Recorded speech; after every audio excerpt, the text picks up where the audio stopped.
أعوذ بالله من الشيطان الرجيم بسم الله الرحمن الرحيم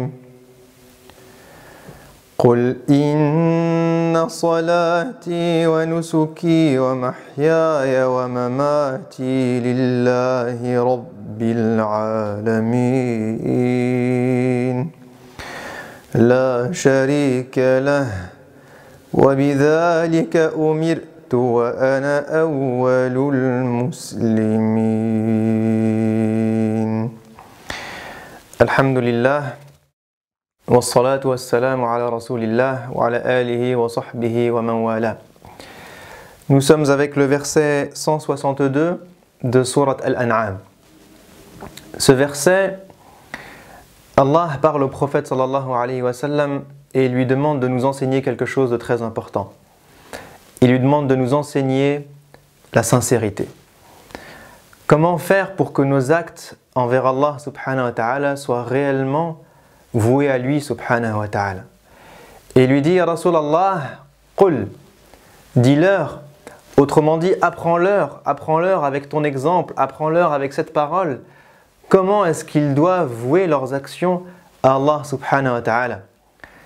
Et il dit Inna salati wa nusuki wa mahyaya wa mamati lillahi rabbil alamin. Il dit que sa prière, salati wa nusuki, mes actes de dévotion, lillahi rabbil alamin, appartiennent à Dieu, le Seigneur des mondes, subhanahu wa ta'ala. Et là arrive une question très importante pour le croyant. Dieu commence par le vital, il commence par la base. La première des choses que nous faisons pour lui, imaduddin, cette chose qui est très importante dans notre foi, qui est la prière. Inna salati wa nusuki wa mahyaya wa mamati lillahi rabbil alamin. Cette prière, elle est vouée à Dieu. Mais une question se pose. Est-ce que nous vouons réellement notre prière à Allah subhanahu wa ta'ala? Combien de fois est-ce qu'on prie pour montrer qu'on prie? Combien de fois est-ce que je vais rallonger parfois ma prosternation pour montrer aux gens qui m'entourent que je suis quelqu'un, masha'Allah, de pieux? Est-ce que ça vous est déjà arrivé de vous rendre compte que parfois lorsqu'on prie tout seul, des prières à voix haute comme Al-Maghrib, on va réciter des toutes petites sourates, Qul huwallahu ahad. Et lorsque je me retrouve en situation où je dois diriger un groupe, comme par hasard, je commence à réciter Surat al-Baqarah. Eh bien, tous ces mécanismes font qu'il arrive parfois eh bien, que nos intentions ne soient pas complètement vouées à Allah subhanahu wa ta'ala, même lorsqu'on ne s'en rend pas compte. Et il dit nos actes de dévotion, comme Al-Hajj par exemple, nos rites, nos cultes. Combien de personnes vont à Al-Hajj et veulent absolument en retirer le titre de Hajj? Combien de fois est-ce qu'on part et que notre principal souci lorsqu'on revient, c'est que sur la porte, il soit écrit Hajj?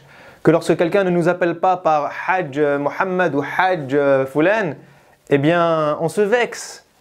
Parce que je suis un Hajj, parce que je suis un imam, parce que je suis un shir, parce que je suis un qari, parce que je suis.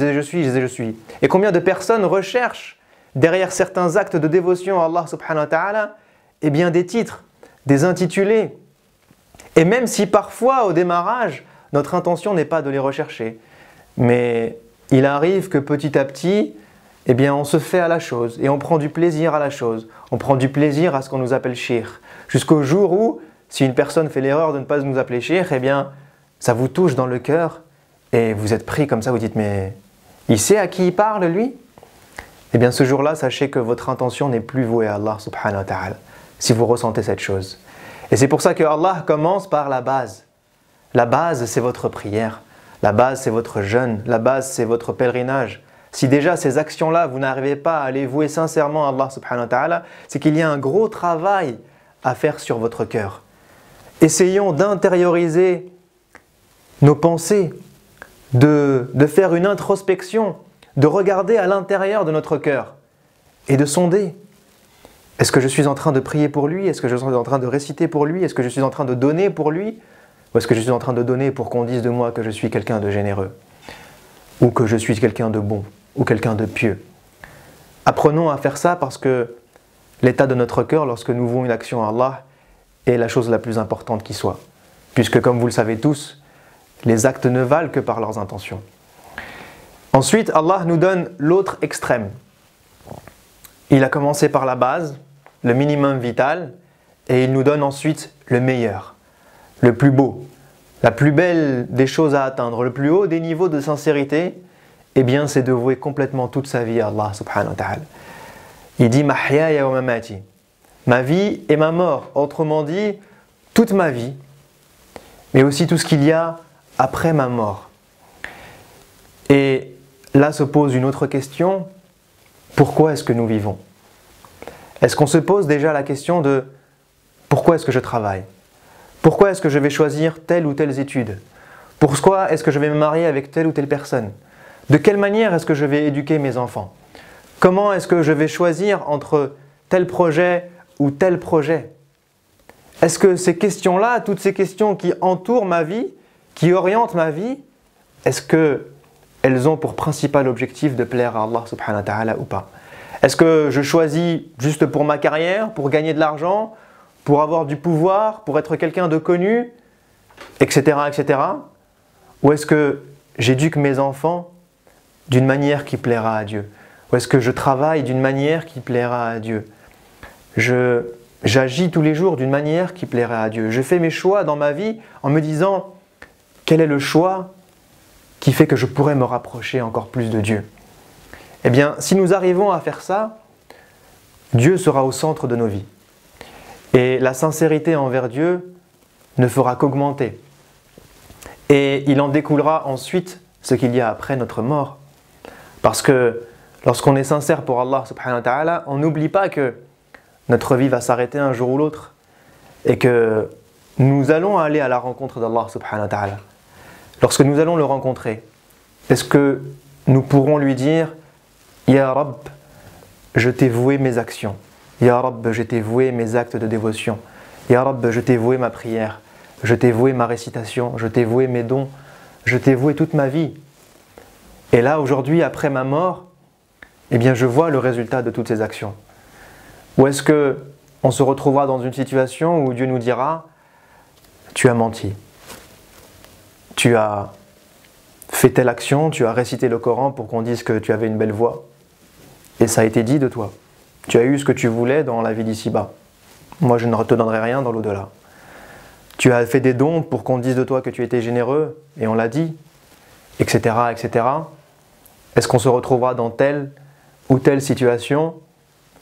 L'introspection de nos cœurs est quelque chose de très important. Il faut qu'on apprenne à observer ce qu'il se passe à l'intérieur et à sonder nos véritables intentions, à savoir si nous le faisons pour Dieu ou si nous le faisons pour quelqu'un d'autre, et à corriger le tir. Une intention peut être corrigée à tout instant. Et Dieu, dans sa miséricorde, accepte que nous puissions revenir vers le droit chemin. Alors, puisse Dieu nous aider à sonder nos cœurs, à purifier nos cœurs et à lui vouer notre culte d'une manière sincère. Wa akhiru da'wana anil hamdulillahi rabbil alamin. Wassalamu alaykum wa rahmatullahi wa barakatuh. شهر رمضان الذي أنزل فيه القرآن هدى للناس وبينات من الهدى والفرقان